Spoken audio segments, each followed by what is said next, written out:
As a pilot, you are well aware that there are many critical actions you take during each stage of flight. Landing is no exception, and one segment of landing in particular calls for special focus. A landing is not over once the main gear touches down.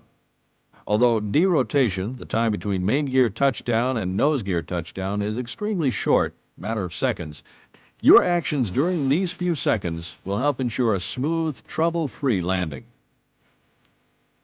Over the past few years, incidents of hard nose gear impacts have been increasing. If the impact is excessive, significant structural damage may result. In most incidents, the main gear touchdown was relatively normal. The structural damage resulted from high nose-down pitch rates generated by the application of full or near full forward control column during derotation. This video will examine hard nose gear touchdowns. We'll look at aircraft load design considerations and the effect a hard landing can have, and will increase your awareness of factors that lead to a hard nose gear touchdown and how to avoid them.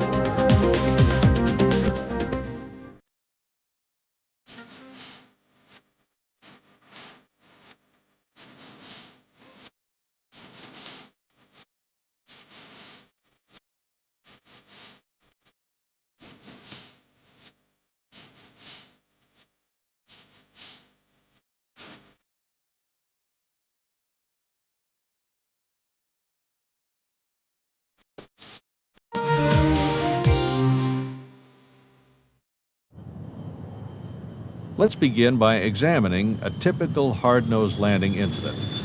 As in most occurrences of this type, the flight proceeded without incident up until the actual landing. However, after the aircraft touched down on the main landing gear, it started to bounce. Although the landing did not seem excessively hard at the time, subsequent examination of the aircraft showed that it had sustained major structural damage. Several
All of these approach parameters must be met by 500 feet, including visual approaches.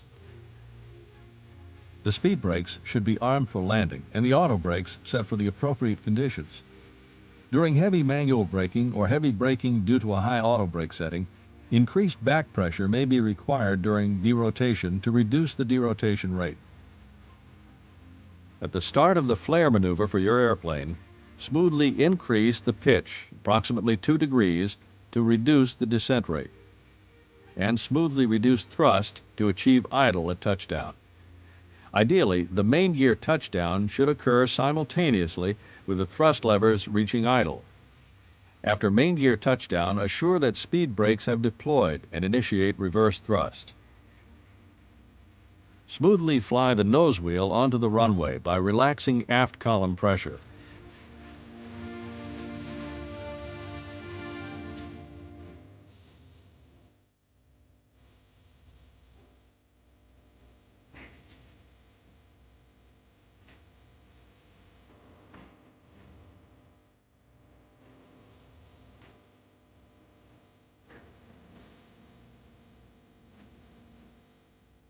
During crosswind landings, it's not necessary to apply full forward column in an effort to improve directional control.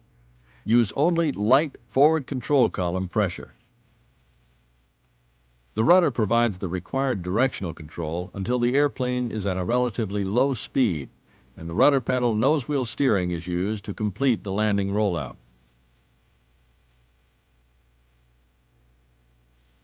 If you experience a bounce upon landing, hold or re-establish a normal landing attitude and add thrust as necessary to control the rate of descent. If the bounce is shallow, what might be considered a skip, you do not need to add thrust.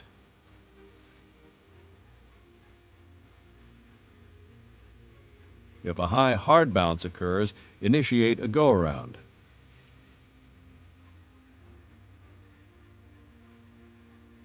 While following these techniques to avoid a hard nose gear touchdown, you must consciously avoid putting yourself into a situation that may result in a tail strike.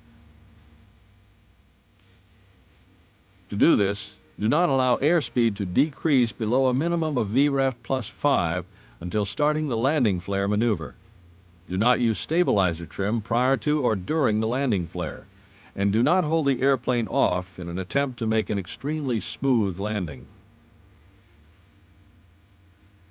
In the past, after flight crews have reviewed material on hard nose gear touchdowns, these type of incidents have decreased.